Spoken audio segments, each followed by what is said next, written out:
Hello everyone, मैं दीपक sir DLC education अड्डा में आप सभी का फिर से स्वागत करता हूं। और आज डिस्कस करने वाला हूं पार्टनरशिप का थ्योरी। तो पार्टनरशिप के थ्योरी में आज हम लोग डिस्कस करने वाले हैं पहले एसेंशियल फीचर्स या characteristics of partnership firm. Partnership firm के एसेंशियल कैरेक्टरिस्टिक्स क्या होते हैं वो डिस्कस करूंगा, और उसके साथ मैं डिस्कस करूंगा इसमें पार्टनरशिप डीड। पार्टनरशिप डीड में क्या क्या डिस्कशन होता है वो आप लोगों के साथ मैं शेयर करने वाला हूँ इस वीडियो में। तो चलिए एक एक करके सारे पॉइंट्स को डिस्कस करना स्टार्ट करते हैं। ठीक है, यदि ये इन्फॉर्मेशन आपको अच्छा लगेगा तो जरूर अपने दोस्तों में शेयर कर दीजिएगा। ठीक है, और यदि आपने मेरे चैनल को सब्सक्राइब नहीं किया तो प्लीज़ सब्सक्राइब कर दीजिएगा। ठीक है, और लाइक करना बिल्कुल मत भूलिएगा। Thank you. तो चलिए एक एक करके पॉइंट डिस्कस करते हैं। पार्टनरशिप फर्म के क्या क्या असेंशियल फीचर्स होते हैं वो मैं डिस्कस करने वाला हूँ इस वीडियो में। तो सबसे पहला पॉइंट आपको क्या दिख रहा है? सबसे पहला पॉइंट है टू या मोर पर्सन। पार्टनरशिप कभी भी सिंगुलैरिटी में नहीं होता है, पार्टनरशिप हमेशा प्लूरैलिटी में होता है। मिनिमम कम से कम दो पार्टनर की जरूरत होता है पार्टनरशिप फर्म स्टार्ट करने के लिए। दो या दो से अधिक पार्टनर इसमें हो सकता है। ठीक है, तो पहला फीचर हो गया असेंशियल फीचर में कि टू या मोर पर्सन होना बहुत ही इंपॉर्टेंट है। नेक्स्ट है एग्रीमेंट। पार्टनरशिप फर्म का एक एसेंशियल फीचर है एग्रीमेंट। पार्टनर लोग के बीच में एग्रीमेंट होता है। ये एग्रीमेंट चाहे ओरल हो या रिटेन हो, लेकिन पार्टनर लोग के को एक एग्रीमेंट करना पड़ता है। इस एग्रीमेंट को ही हम लोग कहते हैं पार्टनरशिप डीड। ओके, तो पार्टनर्स लोग के बीच में एग्रीमेंट होना जरूरी है। पार्टनर लोग के बीच में एग्रीमेंट होना जरूरी है। चलिए नेक्स्ट पॉइंट की ओर चलते हैं, ये है लॉफुल बिजनेस। पार्टनरशिप एक लॉफुल बिजनेस है। पार्टनरशिप एक लॉफुल बिजनेस है, इसमें इलीगल एक्टिविटीज नहीं हो सकता है। यदि आप किसी के साथ में पार्टनरशिप करते हैं तो आपको ध्यान में रखना होगा कि आप जो भी बिजनेस कर रहे हैं वो इलीगल ना हो। इलीगल होने से ये पार्टनरशिप नहीं कहलाएगा। ठीक है ना। नेक्स्ट पॉइंट है आपका प्रॉफिट शेयरिंग रेशियो। कोई भी पार्टनरशिप फर्म हो, जब भी पार्टनर आएंगे साथ में तो प्रॉफिट शेयरिंग के बारे में हमेशा डिस्कशन होगा। पार्टनरशिप का एक एसेंशियल फीचर है कि पार्टनर लोग के बीच में प्रॉफिट या लॉस का डिस्ट्रीब्यूशन जो है वो एग्रीड रेशियो में होता है। ये एग्रीड रेशियो चाहे कैपिटल पे बेस हो या कैपिटल पे बेस नहीं भी हो सकता है ना। कोई जरूरी नहीं है कि पार्टनर लोगों ने जितना कैपिटल लगाया हमेशा कैपिटल पे ही बेस करके प्रॉफिट शेयरिंग रेशियो जरूरी नहीं है। ठीक है, प्रॉफिट शेयरिंग रेशियो के लिए जरूरी क्या नहीं है कि वो कैपिटल पे भी बेस हो, वो एग्रीड रेशियो पे होता है। पार्टनर लोग बीच में आपस में एग्रीमेंट करते हैं, ये एग्रीमेंट ओरल या रिटन कुछ भी हो सकता है। नेक्स्ट पॉइंट आपके पास में है business can be carried by all या एनी वन ऑफ देम। बोला कि जितने भी पार्टनर्स होते हैं जरूरी नहीं है कि पार्टनर में सारे पार्टनर्स मिलके ही बिजनेस को चलाए। पार्टनरशिप फर्म का एक इसेंशियल फीचर है ये कि यदि पार्टनर लोग में से कोई एक एक्टिव पार्टनर है, ठीक है, तो वो बिजनेस को कैरी कर सकता है, बिजनेस को वो चला सकता है अकेले। तो ये कुछ 5 पॉइंट्स मैंने भी आपसे डिस्कस किए, तो ये थे पार्टनरशिप फर्म के कुछ एसेंशियल फीचर्स। ठीक है, नेक्स्ट है आपका पार्टनरशिप डीड। पार्टनरशिप डीड के बारे में मैं डिस्कस करता हूँ। पार्टनरशिप डीड क्या होता है? पार्टनरशिप डीड मतलब एग्रीमेंट। एग्रीमेंट ओरल भी हो सकता है, रिटेन भी हो सकता है। अभी पार्टनर लोगों ने यदि कोई डीड नहीं बनाया तो उसके कॉन्सिक्वेंसेस क्या होंगे मैं आपको सेपरेट वीडियो में बताऊंगा। फिलहाल अभी मैं डिस्कस कर रहा हूं आपसे पार्टनरशिप डीड। पार्टनरशिप डीड में बहुत सारा डिस्क्रिप्शन होता है ना। कई सारे डिस्क्रिप्शन, जो जो पॉइंट्स मन में डाउट आ रहा है सारा एग्रीमेंट में डाल दिया जाता है। एग्रीमेंट में वो सारे पॉइंट्स को कंसीडर किया जाता है जो एक पार्टनरशिप को चलाने के लिए जरूरी होता है। सबसे पहला पॉइंट है इसमें description of the partners.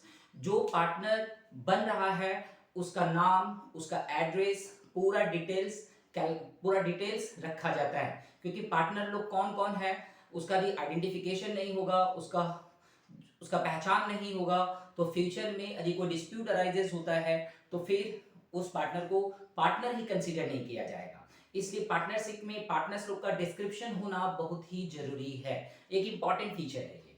Next है इसमें description of the firm. Firm का पूरा डिस्क्रिप्शन होना चाहिए कि फर्म क्या है, किस चीज का ये फर्म है। ठीक है ना, तो description of the firm mention होना चाहिए, क्योंकि पार्टनरशिप बिजनेस यदि आप चला रहे हैं और पार्टनरशिप किस चीज पे चला रहे हैं यदि आपको मालूम नहीं है तो फिर बहुत बड़ा दिक्कत होने वाला है फ्यूचर में, क्योंकि पार्टनरशिप पर्टिकुलर किसी स्पेशल टास्क पे होना चाहिए। मैंने बिजनेस किस चीज पे करेंगे, पर्टिकुलरली कौन सा बिजनेस है आपका, ये चीजें डिस्क्रिप्शन में होना चाहिए, इसलिए डिस्क्रिप्शन ऑफ द फर्म होना चाहिए। नेक्स्ट है principal place of the business. आप पार्टनरशिप तो कर लिए, लेकिन पार्टनरशिप आप कहाँ करेंगे, है ना। प्रिंसिपल प्लेस क्या होगा, वो एरिया कौन सा होगा जहां पे आप पार्टनरशिप करने वाले हैं। तो पार्टनरशिप जहां पे होने वाला है वो एरिया डिस्क्राइब करना बहुत इंपॉर्टेंट है, ठीक है ना। नेचर ऑफ द बिजनेस, प्रत्येक बिजनेस का एक स्पेशल नेचर होता है। जैसे कोई यदि एजुकेशन से रिलेटेड बिजनेस करना चाह रहा है पार्टनरशिप में, तो उसका नेचर क्या होगा, एजुकेशन, ठीक है ना। नेचर क्या है, यदि आप प्रोडक्ट बना के सेल करना चाह रहे हैं तो कंज्यूमर प्रोडक्ट्स बनाना चाहते हैं या ड्यूरेबल प्रोडक्ट बनाना चाहते हैं वो होना चाहिए। यदि आप टेक्सटाइल का बिजनेस करना चाहते हैं तो टेक्सटाइल नेचर होना चाहिए, ठीक है ना। तो जिस नेचर का बिजनेस है, यदि आप सर्विस प्रोवाइड करना चाहते हैं तो किस प्रकार की सर्विस आप प्रोवाइड करेंगे, है ना। वेरियस टाइप्स ऑफ सर्विसेज होता है, ठीक है। आप यदि अकाउंट्स का सर्विस प्रोवाइड कराना चाहते हैं, टैक्स की सर्विस प्रोवाइड कराना चाहते हैं, किस प्रकार की सर्विस देना चाहते हैं। यदि आप कोई बिजनेस पार्टनरशिप बिजनेस स्टार्ट करते हैं तो उसमें nature of the business mention करना बहुत जरूरी है। नेक्स्ट है आपका commencement of the business. Partnership कब से स्टार्ट होगा, ये एक डेट मेंशन करना बहुत इंपॉर्टेंट है। तो पार्टनरशिप का कमेंसमेंट डेट मेंशन करना बहुत इंपॉर्टेंट है। ये भी पार्टनरशिप डीड में मेंशन होता है कि पार्टनरशिप कब से स्टार्ट हुआ है। नेक्स्ट है आपका कैपिटल कंट्रीब्यूशन। कैपिटल कंट्रीब्यूशन मतलब देखो, पार्टनरशिप यदि स्टार्ट होगा तो कौन पार्टनर कितना कैपिटल लगा रहा है, किसका कैपिटल कितना होगा, ये डिस्क्रिप्शन होना बहुत जरूरी है।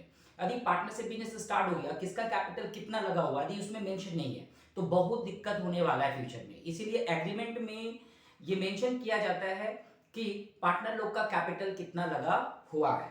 तो ये एक पार्टनरशिप डीड का पॉइंट है। Interest on capital, interest on capital and interest on drawings, दो पॉइंट है, बहुत इंपॉर्टेंट है। प्रैक्टिकल क्वेश्चन भी आपको इससे रिलेटेड मिलेगा। इंटरेस्ट ऑन कैपिटल, यदि पार्टनरशिप डीड में ये मेंशन करना पड़ेगा क्या पार्टनर लोग जो कैपिटल लगा रहे हैं, क्योंकि सेम कैपिटल तो लगाएगा नहीं, कोई कैपिटल ज्यादा लगाएगा कोई कम लगाएगा, तो क्या उस कैपिटल पे इंटरेस्ट देना है।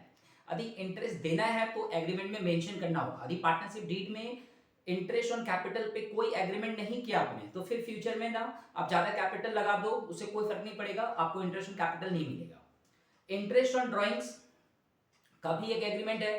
यदि पार्टनर लोग ये डिसाइड करते हैं कि यदि कोई बिजनेस में कैपिटल लगाने के बाद यदि वो कैपिटल विड्रॉ कर लेता है ना, पैसा निकाल लेता है, तो फिर उसे इंटरेस्ट देना होगा। इसे कहते हैं इंटरेस्ट ऑन ड्रॉइंग्स।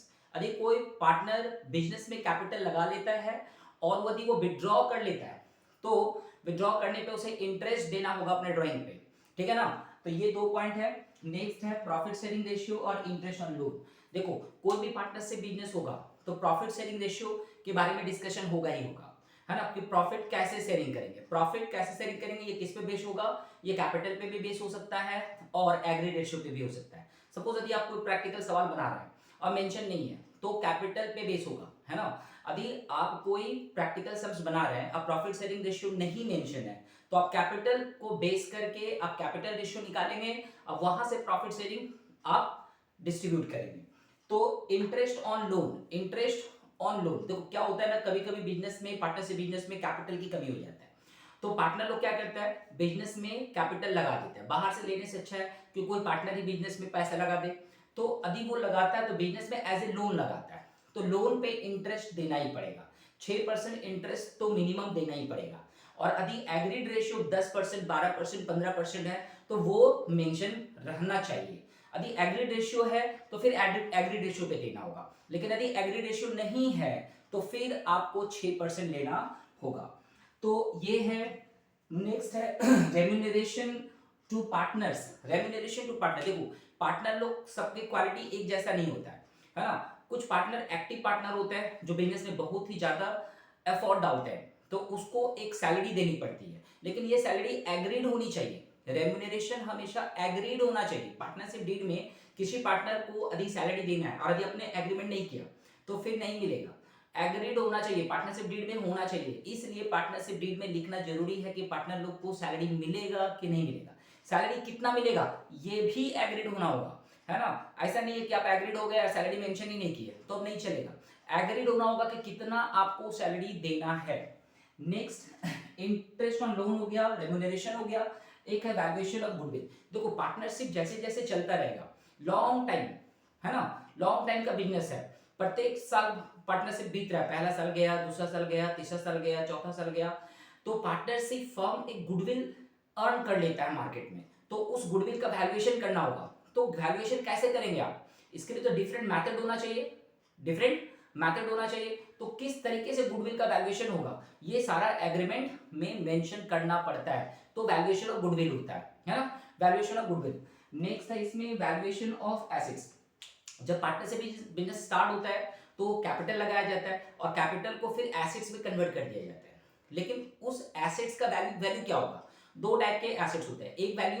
एक ऐसा एसेट जिसका वैल्यू इंक्रीज करते हुए जाता है ओवर द पीरियड, और एक ऐसा एसेट्स होता है जिसका value over the period decrease होता है ना। तो आप यदि एसेट्स में पैसा लगा चुके हैं तो वह एसेट्स का वैल्यू बढ़ा है ना घटा है, बढ़ा है तो कितना बढ़ा है और घटा है तो कितना घटा है, इसका भी डिस्क्रिप्शन होना चाहिए। इसे हम लोग कहते हैं वैल्यूएशन ऑफ एसेट्स, है ना। वैल्यूएशन ऑफ एसेट्स कैसे करेंगे आप, इसका एक मेथड होता है। नेक्स्ट है इसमें settlement of disputes. Partnership business है, फ्यूचर में डिस्प्यूट्स हो सकता है ना। पार्टनर लोग के बीच में यदि डिस्प्यूट हुआ तो उसका सेटलमेंट कैसे होगा, इसके ऊपर में एग्रीमेंट करना पड़ता है। किस प्रकार के डिस्प्यूट अराइजेस होते हैं तो उसका भी मेंशन होता है। ऐसे पार्टनरशिप एक्ट 1932 हमेशा रेडी है यदि आपने कोई एग्रीमेंट नहीं किया तो। पार्टनरशिप एक्ट 1932 हमेशा रेडी है यदि आपने पार्टनरशिप डीड नहीं किया किसी पॉइंट पे। तो जितने भी मैं डीड मेंशन कर रहा हूँ, इस डीड में यदि आपने कुछ भी मेंशन नहीं किया तो पार्टनरशिप डीड वहां पार्टनरशिप एक्ट 1932 आके खड़ा हो जाएगा। ठीक है। नेक्स्ट है सेटलमेंट ऑफ डिस्प्यूट के बाद अकाउंटिंग पीरियड। अकाउंटिंग पीरियड आपका क्या रहेगा? 1 जनवरी से आप स्टार्ट करेंगे या 1 अप्रैल से स्टार्ट करेंगे? 1 अप्रैल से आप स्टार्ट करेंगे अकाउंटिंग पीरियड, तो आपको 31 मार्च को क्लोज करना होगा। 1 जनवरी से यदि आप अकाउंटिंग पीरियड स्टार्ट करते हैं तो 31 दिसंबर को आपको क्लोज करना होगा। तो अकाउंटिंग पीरियड क्या होगा, इसका भी डिस्कशन होना बहुत जरूरी है। नेक्स्ट पॉइंट है इसमें डेथ ऑफ पार्टनर्स। यदि किसी पार्टनर का डेथ हो गया तो क्या होगा? यदि किसी पार्टनर का डेथ हो गया तो क्या होगा पार्टनरशिप का, इसके ऊपर भी एग्रीमेंट करनी पड़ती है ना। यदि कोई पार्टनर रिटायर हो गया तो क्या करना पड़ेगा, है ना। यदि कोई नया पार्टनर आ रहा है तो क्या करना पड़ेगा, ये सारे पॉइंट पे एग्रीमेंट करना पड़ता है ना। तो डेथ ऑफ द पार्टनर्स। और नेक्स्ट है duration of partnership. Duration of partnership, कभी कभी क्या होता है ना, पार्टनरशिप कितने साल का है, 4 साल, 5 साल, 10 साल, कितने साल का पार्टनरशिप कर रहे हैं। तो पार्टनरशिप में ड्यूरेशन ऑफ पार्टनरशिप मेंशन रहता है, तो ये आपको पार्टनरशिप डीड में मेंशन करना पड़ता है। और राइट एंड ड्यूटीज, प्रत्येक पार्टनर का क्या राइट है, क्या ड्यूटीज है, ये मेंशन करना पड़ता है। ठीक है ना। तो कुछ एसेंशियल फीचर्स मैंने यहाँ पे लिखा है, फटाफट इसका एक फोटो खींच लीजिए, आप स्क्रीनशॉट ले लीजिए और इसको नोट डाउन कर लीजिए अपने कॉपी में। ये एसेंशियल फीचर्स 4 मार्क्स आपको दिलाएगा, या पार्टनरशिप डीड ये आपको 4 मार्क्स दिला सकता है। तो इस थ्योरी को इग्नोर ना करें और इसको फटाफट आप नोट डाउन कर लें। ठीक है। तो ये छोटा सा डिस्कशन यदि आपको अच्छा लगा है तो फटाफट अपने दोस्तों में इसको शेयर कर दीजिए। और मैं दीपक सर, पूर्व पंचंडो ग्राम, दक्षिण पारा से आपको ये क्लास दे रहा था। तो यदि आप ऑफलाइन क्लासेस लेना चाहते हैं मेरे पास में तो आप मेरे से कांटेक्ट कर सकते हैं। मेरा कांटेक्ट नंबर और डिस्क्रिप्शन दोनों ही डिटेल्स में लिखा हुआ है, आप जाके डिस्क्रिप्शन में चेक कीजिए, वहां पे आपको मेरा पूरा डिटेल्स मिल जाएगा, आप मेरे से कांटेक्ट कर सकते हैं। चलिए, थैंक यू, बाय बाय, मिलेंगे नेक्स्ट वीडियो।